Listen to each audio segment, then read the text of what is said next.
भरधाव कारची मालवाहतूक ट्रकला पाठीमागून धडक बसून झालेल्या भीषण अपघातात वैद्यकीय महिला अधिकाऱ्याचा जागीच मृत्यू झालाय। ही घटना मुंबई गोवा राष्ट्रीय महामार्गावरील लाखपाले गावाजवळ घडली। डॉक्टर पल्लवी पळशीकर वय वर्ष 35 राहणार लातूर असे अपघातातील मृत वैद्यकीय महिला अधिकाऱ्याचं नाव असून डॉक्टर विशाल रमेश बडे वय वर्ष 30 राहणार अनपटवाडी पारगाव जिल्हा बीड हे गंभीर जखमी झाले आहेत।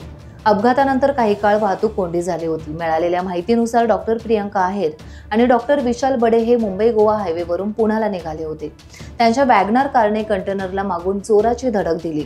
ही धडक इतकी भीषण होती की कारचा पुढचा भाग कंटेनरच्या खाली घुसला होता।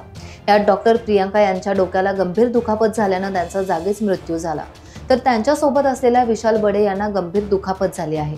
अपघाताची माहिती मिळताच पोलीस घटनास्थळी दाखल झाले। स्थानिकांच्या मदतीने गाडीतून प्रियंका आणि विशाल यांना बाहेर काढण्यात आले। त्यांना रुग्णालयात दाखल करण्यात आले, पण प्रियंका यांचा जागीच मृत्यू झाला होता। विशाल यांच्यावर रुग्णालयात आता उपचार सुरू आहेत। टाइम्स डिजिटलला लाईक करा, शेअर करा, सबस्क्राइब करा आणि बेल आयकॉन दाबायला विसरू नका। Times digital.